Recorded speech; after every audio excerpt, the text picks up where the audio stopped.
Hello there guys, welcome back to another maths video. In this video we're going to derive the moment generating function for a negative binomial random variable. So we need to know and recall two things we should already be happy with. First of all, the probability mass function for a negative binomial random variable. So if x follows a negative binomial distribution with r and p parameters, then this is our probability mass function. You may see a variation that's a little bit different, but you can of course adjust the way we're going to do this in this video based on how your version differs to this one. And this is the when x is r plus 1, r plus 2, all the way up to infinity. And also a result that we're going to need that's going to throw a lot of people off, a very difficult step. I actually dedicated an entire video to this, proving this result, so it's not obvious, but this is the negative binomial distribution, but this is the negative binomial expansion, or the negative binomial series, you could say. So there's a whole video on this, link in description if you want to see the derivation of that below result there. I'm going to assume everyone's pretty happy with how to actually calculate a moment generating function. So in this video, it's going to be a simple case of basically going through the steps, and let's just see what happens.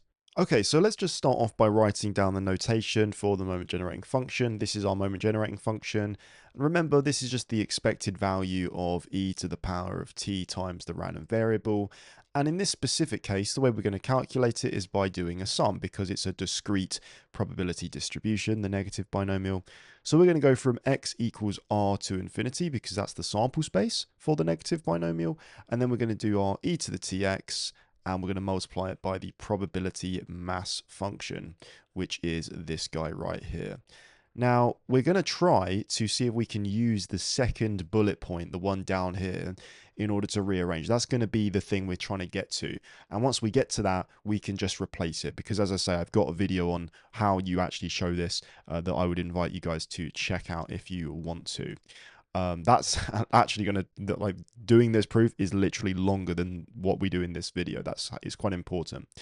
Okay, so now what can we do? We can sort of compare. First thing I might do is maybe take the p to the r to the outside of this sum, because it's independent of it, right? There's no x's in it. So I'm going to take the p to the r straight out, and then I'm going to start looking at the inside of the sum and seeing how it compares to the second bullet point.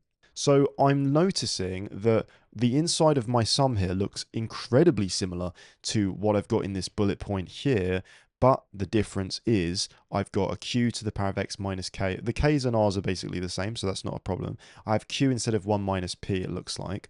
But also I've got this e to the tx situation here as well, which is not ideal. So what can we do? Well, let's try to see if we can sort of transform what we have in white to make it look like what we have in yellow/orange, and then we can just simply transition and rewrite it as 1 minus whatever q ends up being to the power of minus r. Let's see what we can do. What I would like to ideally do is be able to do this e to the tx and write it in such a way where I can kind of bring it inside the 1 minus p to the x minus r.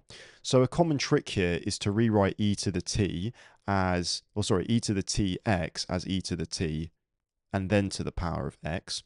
But the problem is that it should be to the power of x minus r in order for us to bring it in. So I'm just going to do a trick where I do minus r and then I do a plus r there. So I've still got e to the tx there. And then I can do the rest of my terms. Now, just by using some index laws, I've got p to the r on the outside. I've got e to the t to the x minus r, that's fine. But I've also got an e to the tr, and that doesn't have x's in it, so I can take that out. So e to the tr, I'm taking out. Then I've got my sum from x equals r to infinity, and what's left of this term is e to the t to the power of x minus r. Because it's two things to the same power, namely x minus r, I can put them together. So I can do a big bracket where I've got e to the t multiplied by 1 minus p, and all of that is to the power of x minus r. And I've also still got x minus 1 choose r minus 1, like that. That's the idea. And now you can see if I just do one quick step to literally just sort of move the order of the terms around a little bit, just so it sort of matches what we've got in yellow/orange. I'm just going to do the x minus 1 choose r minus 1 there. And then I'm going to open a bracket and I'm going to go e to the t 1 minus p to the x minus r. So I've literally just put the left and the right hand side of these two terms. I've just swapped them around. That's all I've done. The benefit of doing that, you can see, is that we can now recognize what q is in this formula here. So we have q to the x minus k.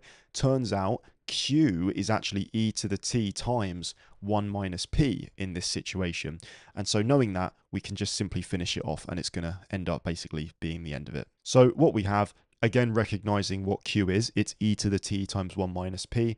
I have all of this stuff, and I can actually label it at this point, the moment generating function. It's just going to be big bracket 1 minus, and again, q is e to the t times 1 minus p to the power of minus k, but we have minus r, not k, so we have minus r there. Okay, and of course we can't forget the terms that were on the outside, so we've still got p to the r, e to the tr, so p to the r, e to the tr. And of course everything is to the power of r in one way or another, so we can do some more simplifying, and we can say this is going to end up being p e to the t divided by 1 minus e to the t times 1 minus p, all of that to the power of r. And just to slightly rearrange some of the ordering of that, just to make it look a little bit nicer, I'm still going to do p e to the t on the top, but I'm going to opt to slightly rewrite this, and I'm just going to write it as 1 minus p e to the t. So again, I'm not doing anything mathematical, I'm just literally moving some stuff around.